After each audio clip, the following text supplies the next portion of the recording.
Shopify grows your business no matter how far or big you grow.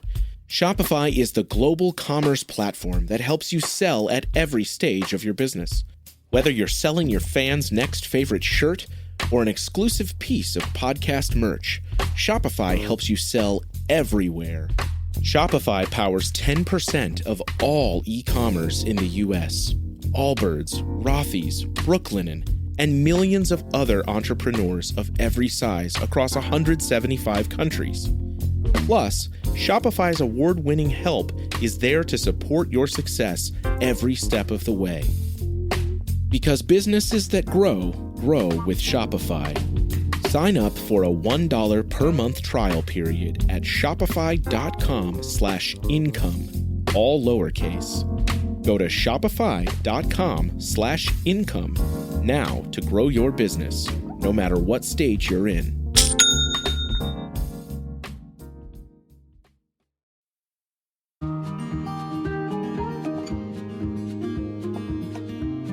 Well, this episode is coming out on Thanksgiving Day. I'd actually like to talk about the new year, because next year will be here before you know it, and I'd like to give you a few things to think about after those Thanksgiving dishes are put away.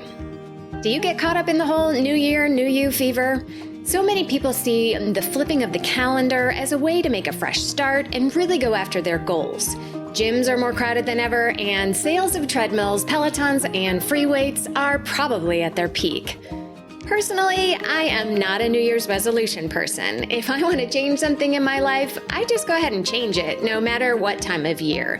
So this is not going to be about making lofty resolutions that you toss away halfway to Valentine's Day.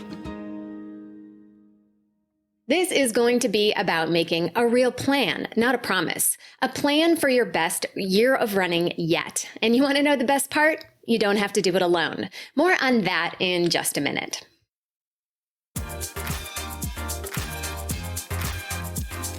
Welcome to The Planted Runner. I'm Coach Claire Bartholic, and my mission is to help you improve your running, your mindset, and your life with science-backed training and plant-based nutrition. Today, I'm going to go over how and why a yearly running plan can be critical to your success. You'll learn what happens when you don't make a strategic plan for your goals, how and when to mix up your distances in your training, and I'll explore what a well-planned yearly calendar looks like for marathoners, half marathoners, and 5K or 10K racers.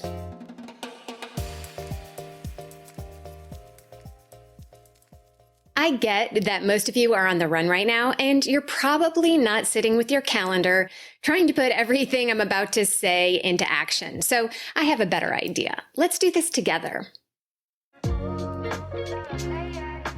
Next week, on December 1st, 2022, at 4 p.m. Eastern, I'm going to be hosting a live online workshop that is completely free.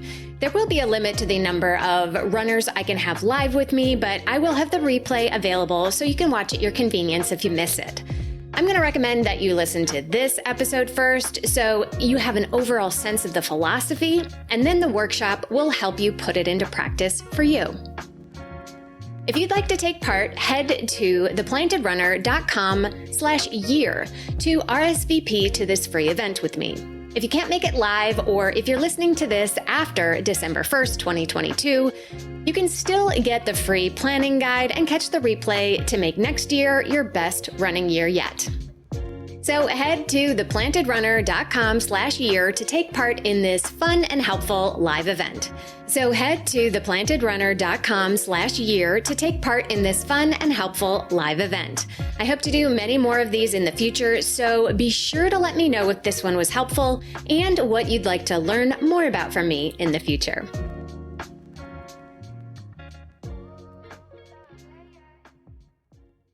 Don't forget to stay tuned all the way to the end of the episode for this week's Mental Strength Minute. Fortify your mind in 60 seconds or less.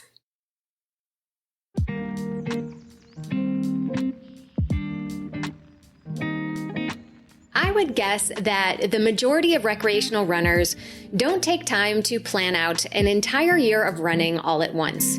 Sure, you can have a big race or two, and then you have that local race you do every year, and of course there's a turkey trot on Thanksgiving, and then, there's that destination race in that cool city you've always wanted to visit.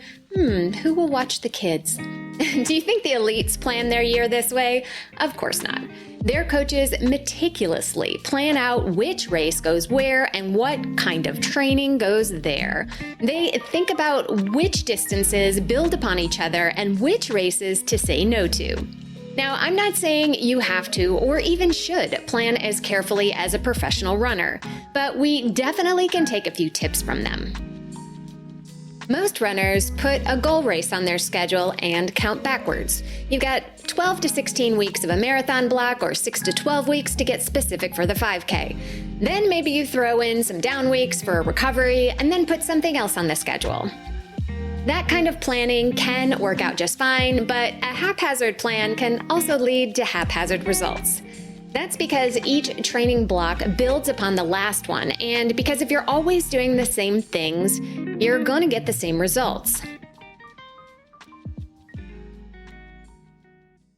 I talked about this in more detail a couple weeks ago in a show called Stop Training for Your Favorite Race to Get Better at It, so be sure to listen to that one as well. So let's look at how you can take a more thoughtful approach to your running with some annual planning.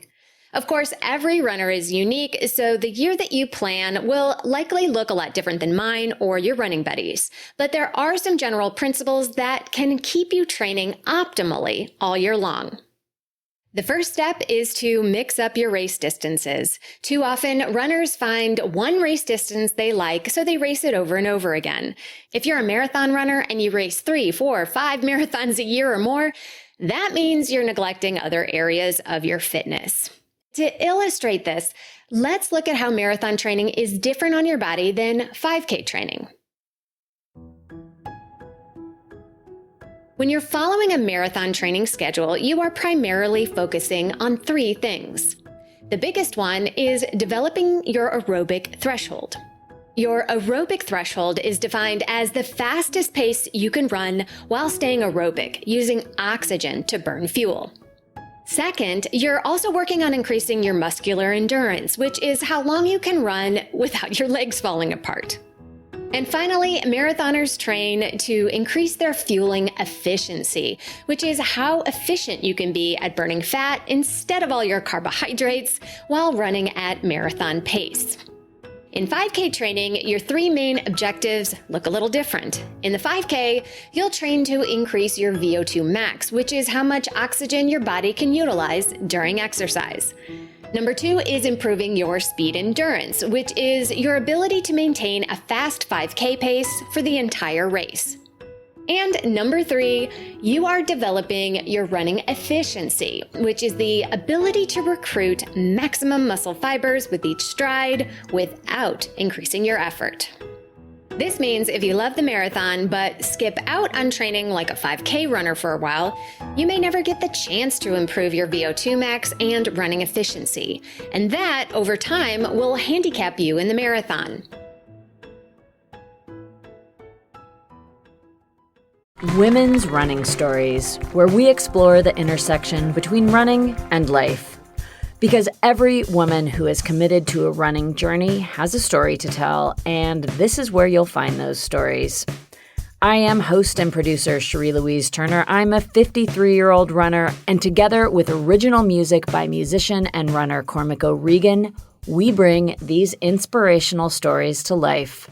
Please join us to fuel your adventures.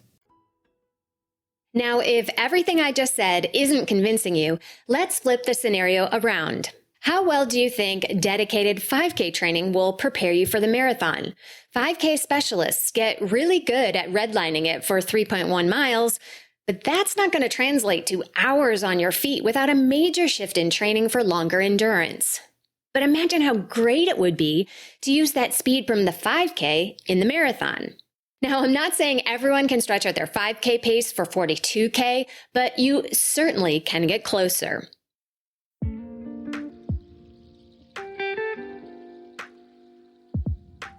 Your body is incredibly good at, well, getting good at something.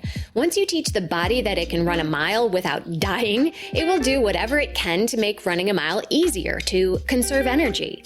Soon, running a mile is not a challenge, and a single mile does not stimulate anything other than maybe a little fitness maintenance. To continually improve, the body needs a change of stimulus, a new type of demand for the muscles and body. In other words, you've got to do something you're bad at again for your body to get good at it. Okay, I hope I've convinced you by now to switch up distances. Now, how do we put all this together in an organized annual plan where each cycle builds on the last? The first place to start is to ask yourself what your goals are and take a good look at your strengths and your weaknesses. Some runners are naturally more suited to the shorter distances. Others can seemingly run forever, but struggle to run anything faster than about half marathon pace. So play up to your strengths first and then address those weak spots.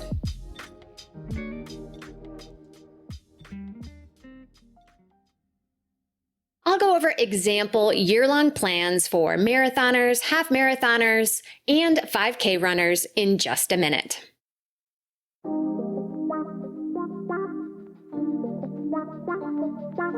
But before I get into it, did you know that the Planted Runner is now on YouTube? If you're watching me on YouTube right now, you are amazing. I'll be now posting both an audio and video version every week, so you'll have something to watch while you're on the treadmill. To help get the word out, I'm giving away 5 custom training plans to lucky runners who subscribe and make a nice comment on one of the Planted Runner videos. I'll get notified as soon as you do, and you'll be automatically entered to win. I'll announce the winners at the end of November 2022, so be sure to subscribe and comment today. If you've missed the deadline, your comment will still mean the world to me. If you want to learn more about what my custom plans are all about, check them out at theplantedrunner.com/plans. Prices are going up at the end of this year, so enter to win soon or just go ahead and get what you want right now.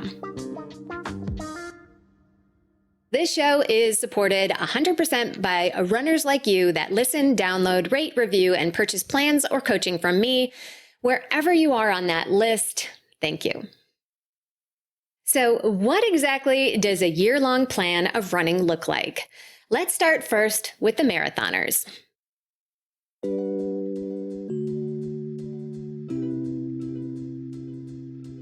Ideally, you are limiting your marathons to only 1 or 2 a year so you can really properly recover and then focus on improving by varying your training. Here is what racing a spring and a fall marathon might look like.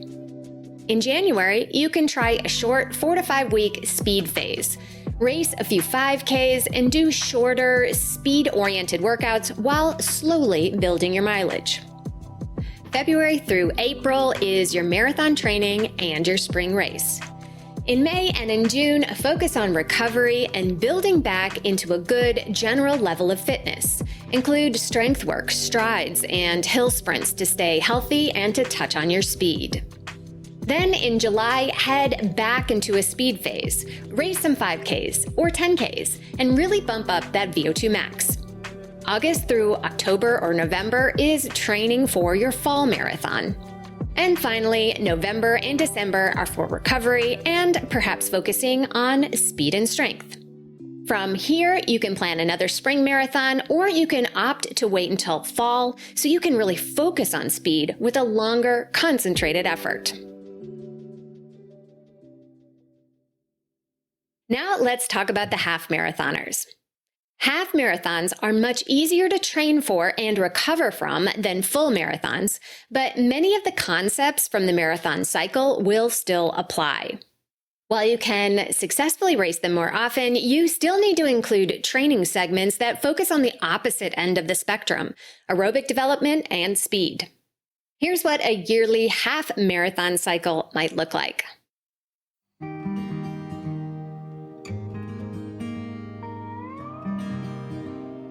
From January to March, you can choose to begin a speed phase, do some 5K or 10K training, or work on building that mileage. Choose whichever you like best, or work on whatever system you feel is your weakness.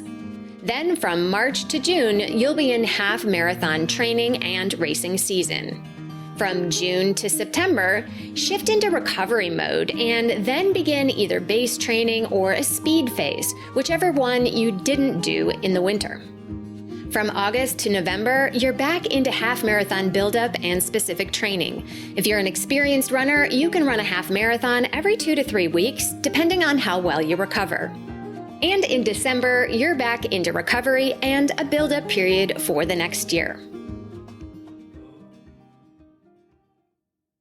Finally, let's explore what a 5K or 10K focus looks like over a year.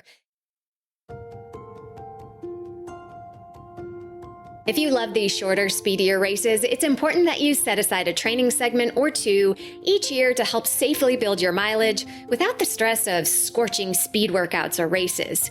You need some longer, easier runs, just like the longer distance runners. From January to March, focus on building mileage and work on including more tempo runs and long runs. Maybe even race a half marathon to mix it up. Then from March to July, start ramping up your speed work and transition to 5K or 10K specific workouts. Around June through September is prime racing season, so take advantage and choose races that excite you and motivate you. Then from September to October, include a short segment that bumps up the mileage and backs off the intense speed workouts. This will allow your body to get back into balance. Performing intense speed workouts lowers the body's blood pH, a measurement of acidity levels, which can only be sustained for 6 to 8 weeks before staleness and burnout occurs. In November and December, begin another 6 to 8 week 5K and 10K racing segment. Turkey trots and jingle bell runs are a great way to test your fitness and a fun activity during the colder months. When 5K focused runners include base building periods and take intensity breaks, you are allowing your body to improve in a balanced way. This helps ensure that you continually improve each year while preventing burnout and overtraining. Now, if you simply love racing as often as possible, that's okay too. Racing can be fun and a great way to connect with your running community. I would still argue that you should have a smart plan for the whole year if you have performance goals as well. Which races are purely for fun and which do you want to do really well at? If you can prioritize which races mean what to you, you can race almost as much as you like and still ring the PR bell. So if all of this planning sounds overwhelming or intimidating, let's do it together. Join my free live workshop next week on December 1st, 2022 at 4 p.m. Eastern, or catch the replay if you can't make it. RSVP and get all the details at theplantedrunner.com/year and make 2023 your best running year yet.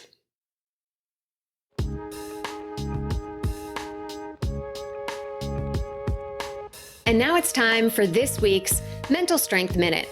Fortify your mind in 60 seconds or less. I can't think of a better topic on this Thanksgiving Day than gratitude. So often in our running, we get frustrated that we're not fast enough or strong enough or improving quickly enough. If you've been running a long time, you can get down on the fact that maybe you're not as fast as you used to be, or it takes you longer to recover now. But if you're healthy enough to be able to run at any pace or any distance, you have a precious gift that can be taken away from you at any time. So when you feel the struggle on a run that you had the choice to do or not, say thank you. Thank you, legs, for moving me forward, even when it hurts. Thank you, lungs, for powering this run, even though I'm out of breath. And thank you, mind, for making my incredible body get out for this run, even when I didn't want to.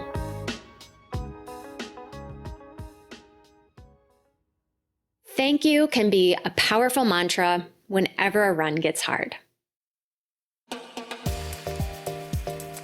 And thank you so much for joining me on this episode of The Planted Runner. Don't forget to subscribe and leave a nice comment on YouTube for your chance to win one of the 5 custom training plans I'm giving away next week. Another free and massively impactful way to keep this show going is to review on Apple Podcasts and rate on Spotify or wherever you get your podcasts. The Plankton Runner is still 100% runner supported, so downloading, subscribing, and sharing the show with all your running friends is the best way to keep it that way. Have a great run today.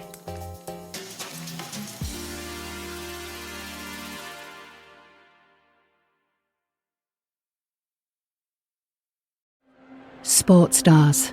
They're like superheroes. But they're actually real. Which is why we've made a podcast about them.